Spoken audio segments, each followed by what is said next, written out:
Bienvenue dans le podcast Kilo Émotionnel, le podcast qui t'aide à décoder les vraies raisons qui te poussent à trop manger. Je suis Johanna Verdi, coach de vie, auteure du guide Mon cahier Kilo Émotionnel, créatrice du programme Déjeuner en paix et moi-même ancienne mangeuse compulsive. Si la nourriture te rend dingue, si tu te jettes sur la bouffe à la moindre contrariété, si tu rêves de perdre du poids mais que tu es incapable de tenir un régime plus de 2 jours ou 2 heures consécutives, tu es au bon endroit. Avec ce podcast, je vais te montrer comment sortir de l'obsession alimentaire et faire la paix avec ton assiette et ta balance pour que tu puisses enfin consacrer ton énergie à ce qui compte vraiment. Hello et bienvenue dans ce nouvel épisode estival format cahier de vacances. Des épisodes courts et orientés passage à l'action pour t'aider à profiter de l'été et pour t'aider à justement profiter de cette saison pour changer ton comportement alimentaire de façon visible. Aujourd'hui, je veux qu'on se concentre sur un enjeu pour beaucoup d'entre nous, pour ne pas dire un défi, voire une véritable montagne à gravir. Cet enjeu, je t'en parle en connaissance de cause parce que ça a longtemps été pour moi très difficile, voire impossible. C'était de laisser de la nourriture dans mon assiette. Personnellement, j'ai toujours fini ce qu'on me servait. Ce que moi je me servais, ce que les autres me servaient, l'assiette au resto, le dessert, finalement, ça a toujours été la taille de la portion qui définissait ma prise alimentaire. Pour être honnête, fallait vraiment que ce soit dégueu pour que je finisse pas. Et c'est vraiment terrible, je me revois dans ces moments-là parce que je savais que c'était trop. Tu vois, là je me revois par exemple au resto chinois avec mon chéri de l'époque, à me dire, comme d'habitude, je vais commander 4 nems, une portion de riz cantonais, des perles coco. Et au fur et à mesure que je mange, je finis l'assiette de nems, je finis l'assiette de riz cantonais, je suis en train de manger ma 2e perle coco, je sais que je suis en train de trop manger. Et je sais que je vais être dans l'inconfort physique et dans la culpabilité et dans le regret, parce que évidemment, ce que je veux le plus à l'époque, c'est perdre du poids. Mais dans ces moments-là, c'était plus fort que moi et je finissais systématiquement les plats. Mais avec le recul, je peux te l'assurer aujourd'hui, quand tu arrives enfin à ne plus finir systématiquement ton assiette, quand tu es capable de laisser un morceau de burger, des frites ou du gâteau au chocolat dans ton assiette, tout change. Et c'est ce que je veux te faire découvrir aujourd'hui. Dans cet épisode, on va explorer les 2 types de raisons qui te poussent à finir ton assiette et pourquoi ce sont de mauvaises raisons qui te font plus de mal que de bien. Et tu l'as compris, on est dans un format cahier de vacances, donc je vais te proposer un exercice pratique, simple et ludique, qui va te permettre d'avancer sur cette mauvaise habitude. Si tu sens que tu finis ton assiette systématiquement et que potentiellement sur le long terme ça te fait manger plus que tes besoins et ça te fait grossir, toi aussi tu vas avoir envie de changer les choses. Mais je vais pas te mentir, la première étape la plus importante pour pouvoir changer quoi que ce soit, c'est la prise de conscience. Pourquoi est-ce que t'en es arrivé là ? Si t'en es arrivé là aujourd'hui, t'es pas maso, il y a des raisons profondes. Et je veux qu'on les explore ensemble. Alors, il y a 2 types de raisons qui te poussent pour l'instant à finir systématiquement ton assiette. Le premier type de raison, ce sont les règles éducatives. Finis ton assiette, c'est une phrase que t'as forcément entendue depuis l'enfance. Alors oui, je fais abstraction évidemment des personnes qui ont vraiment fait face à la pauvreté et qui, effectivement, mangent tout ce qu'elles peuvent manger et finissent leur assiette parce qu'elles ne savent pas quand aura lieu le prochain repas, mais le plus souvent, on se parle ici de valeurs morales et éducatives qui n'ont rien à voir avec le fait de vraiment manquer de nourriture. Ce bagage moral et éducatif, il est composé de toutes ces petites phrases et finalement leur charge émotionnelle que tu as entendues de la part de ton parent ou tes parents quand tu as grandi. Alors il pouvait y avoir plusieurs intentions, là j'en ai listé plusieurs, tu vas peut-être en identifier d'autres. La première intention que moi j'ai identifiée, c'est l'encouragement, avec des phrases du type « finis ton assiette si tu veux bien grandir » ou « mange tes légumes si tu veux être grand et fort ». Deuxième intention, les félicitations. Finis ton assiette pour être une gentille fille. Ensuite, la transaction. Finis ton assiette si tu veux du dessert. La menace, parfois. Tu ne sortiras pas de table tant que tu ne finiras pas ton assiette. La peur du manque. Attention, finis ton assiette, faut pas gâcher. Cette peur du manque, tu vois, elle peut être vécue par tes parents ou transmise par des aïeux. J'avais fait l'épisode 10 sur la transmission générationnelle et l'épisode 26 sur la peur du manque, si ce sont des concepts qui t'intéressent. Et souvent, c'est accompagné de petites phrases du type « moi à ton âge » ou « tu as tellement de chance, tu ne te rends pas compte ». Et puis, il y a aussi quand même un côté moralisateur. C'est vrai qu'on est nombreuses à avoir grandi dans les années 80 avec ce contexte de famine dans le monde. C'était vraiment un truc culturel, un sujet de société. On était tous réunis autour du repas du soir devant le JT de PPDA et le sujet central, c'était vraiment la faim en Afrique. Et tu vois, il y avait un côté à la fois prise de conscience mais aussi très moralisateur. Moi, je me souviens des chansons humanitaires comme We Are the World avec Michael Jackson, Stevie Wonder et Lionel Richie, ça c'était en 85, ou notre version française, SOS Éthiopie, chantée par Jean-Jacques Goldman, Renaud et Cabrel. Donc tu vois, il y avait aussi quand même ce côté moralisateur, et finalement, on va pas se mentir, ça arrangeait bien les parents pour nous faire manger nos légumes. Ensuite, je me suis listé la valeur financière. Bah ouais, t'as peut-être déjà entendu attends, tu finis ton assiette, ça a coûté de l'argent, ça m'a coûté cher. Tu vois, il y a vraiment cette notion de prix d'argent dépensé. Et puis enfin, il y a, j'ai envie de dire cette valeur un petit peu culpabilisante. C'est mon fils, ma fille, tu vas pas me laisser ça. Je me suis donné tellement de mal pour tout te préparer. Et effectivement, on ne veut pas décevoir sa mère, par exemple, qui s'est donné tellement de mal pour nous faire à manger. Et tu vois, tous ces enseignements, ils sont venus s'inscrire dans ton subconscient et ils te poursuivent à l'âge adulte. Ces phrases que tu as entendues depuis l'enfance, elles se sont profondément ancrées en toi et elles sont devenues des réflexes inconscients qui influencent aujourd'hui ton comportement alimentaire. Tu retrouves aujourd'hui dans ton propre comportement une valeur morale, il y a une partie de toi qui se dit « je suis une bonne personne si je finis mon assiette » et « je suis une mauvaise fille si je laisse de la nourriture ». Tu peux aussi ressentir le côté transactionnel.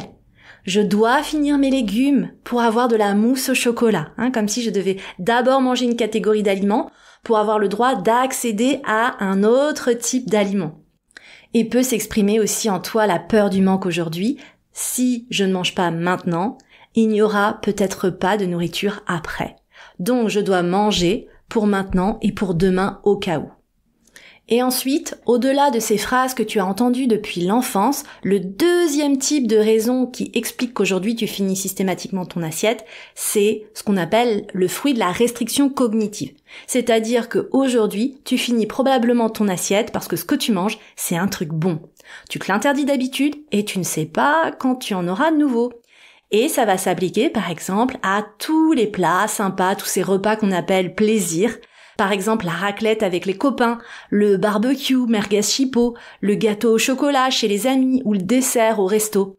Même si tu as assez mangé, tu finis, voire tu en reprends parce que tu te dis que tu fais quelque chose de mal, alors tant qu'à faire, foutu pour foutu, tu manges pour aujourd'hui, pour demain et pour tous les autres jours parce que demain ce sera ceinture, demain tu seras une bonne fille, demain tu ne mangeras pas en excès de la raclette ou du gâteau au chocolat. Donc tu vois, dans les deux cas, ce sont des mauvaises raisons qui te font plus de mal que de bien.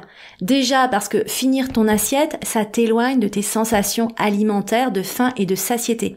Alors qu'en vrai, ça devrait être ta boussole. Être capable de manger quand t'as faim et d'arrêter à satiété, c'est vraiment la garantie de prise alimentaire qui soit respectueuse de tes besoins et qui te permette d'avoir un poids stable ou de justement retrouver un équilibre pondéral. En t'incitant à finir ton assiette, on t'a encouragé à aller à l'encontre de tes sensations et même à en avoir peur.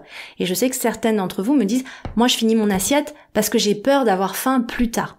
Et puis t'encourager à finir ton assiette, c'est te pousser à manger au-delà de tes besoins. Et peut-être qu'aujourd'hui tu te dis face à un petit reste de nourriture, allez, il reste pas grand-chose, allez un petit effort, je vais finir, je vais pas gâcher. Et tu vois, ce comportement te fait du mal parce que il renforce l'idée des bons et des mauvais aliments. Comme si les aliments n'avaient pas la même valeur morale, indépendamment d'ailleurs du goût. Pour manger des bonnes choses, c'est-à-dire des choses qui ont bon goût, je dois d'abord manger les mauvaises. En tout cas, c'est les étiquettes que je m'habitue à mettre. Je me force à manger mes courgettes parce que c'est bon pour moi, mais derrière, je me jette sur le chocolat parce que j'ai pas eu de plaisir dans les courgettes, mais que j'ai du plaisir dans le chocolat.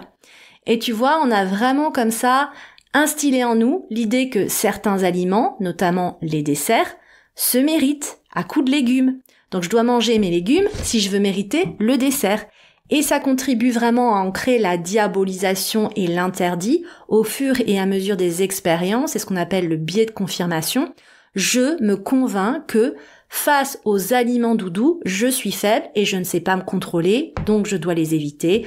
donc je les diabolise et donc évidemment, dès que j'ai l'occasion de tomber dessus, je les défonce et je culpabilise et je me prive et ainsi de suite. Voilà, ce cycle infernal, on le connaît malheureusement trop bien. Et enfin, ce comportement, il te fait du mal parce qu'il remet complètement en cause ta valeur. On a vraiment le sentiment que ta valeur est moins importante que celle des aliments. Cette nourriture, elle a coûté cher, je me suis donné du mal, ce sont des bons produits, ça se fait pas de jeter. Et au final, tout ça, c'est plus important que tes ressentis. Tout ça, c'est plus important que le fait de te sentir bien dans ton corps. Tout ça, c'est plus important sur le moment que cette histoire de kilos et de culpabilité. Mais en vrai, tu veux que je te rappelle le coût de vouloir perdre du poids ? Le coût réel, mental, financier, tout ce que tu as dépensé en temps et en énergie pour essayer de perdre du poids. Donc tu vois, c'est vraiment tellement contre-intuitif, j'ai envie de dire c'est presque fou, on marche sur la tête, une part de nous veut mincir, donc finalement une part de nous sait qu'elle doit manger les justes quantités sans excès, mais une autre partie de nous continue de se comporter comme une véritable poubelle de table qui finit les restes. Et tu te retrouves à te forcer à finir un plat que t'as cuisiné, à manger de la ratatouille 4 jours de suite, et tu te retrouves à finir les assiettes de coquillettes et de jambon de tes gosses juste pour pas les jeter à la poubelle. Donc si tu te reconnais dans tout ça et que t'en as marre de marcher sur la tête, j'ai envie de te proposer un exercice pratique pour passer à l'action. Alors tu vas voir, il est simple, mais il est pas forcément facile, je le sais. Ce que je vais t'inviter à faire, c'est à, tiens-toi prête, jeter un reste de nourriture. Oui, je sais, on n'aime pas le gâchis. Moi, la première, je suis évidemment contre le gaspillage alimentaire. Mais c'est un entraînement nécessaire pour créer un nouveau chemin dans ton cerveau. Je veux que tu te rendes compte que tu peux jeter et continuer ta vie. Tu peux jeter cette nourriture et te sentir plus légère parce que tu seras libéré de la rumination mentale. Tu vas voir qu'en plus, très souvent, ce que tu vas jeter, c'est ce que, de toute façon, tu ne voulais plus manger, tu vois, ce reste de nourriture froid, cette ratatouille, comme je te dis, que t'as cuisiné, et puis peut-être que t'en as fait en trop grosse quantité, ça fait 4 jours que t'en manges. Bref, on a tendance, en plus, à se forcer à finir de la nourriture qui nous fait vraiment pas forcément plaisir. Donc, jeter ce reste de nourriture, c'est l'occasion aussi pour nous de faire de la place pour le cadeau de la fin au dessert. Et oui, et si on pouvait, comme les enfants, ne pas finir son plat principal? Parce qu'en fait, on sait qu'on a envie de manger du dessert et on sait qu'on a envie d'avoir un max de plaisir au dessert. Et quelle est la meilleure façon d'avoir du plaisir quand on mange quelque chose de bon en plus que de s'être fait le cadeau de la faim avant de le déguster. Alors à toi de jouer, est-ce que tu vas tester? Est-ce que tu vas y arriver? Si vraiment tu fais face à trop de résistance et trop de blocage, je ne peux que t'inviter à venir rejoindre mon programme Mission Sensation Alimentaire. Ce programme, c'est vraiment un compagnon de l'été, un guide qui va te montrer pas à pas comment te libérer de l'interdit, des injonctions alimentaires et comment reconnecter avec l'intelligence innée de ton corps.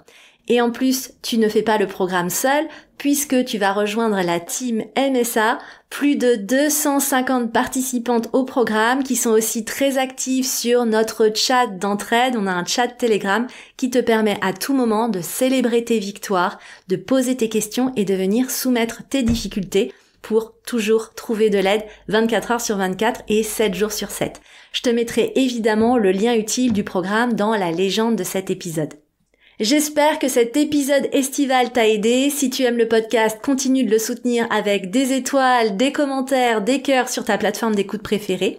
Et moi, je te retrouve la semaine prochaine pour un nouvel épisode consacré à la charge mentale des vacances. Si tu es du genre à tout préparer, que ce soit les billets, les valises, la logistique, et tu sens que ça te pèse et que ça te fait bouffer, je t'attends la semaine prochaine pour te montrer comment arrêter de reproduire les mêmes erreurs. Je te remercie pour ta présence et je te donne rendez-vous au prochain épisode.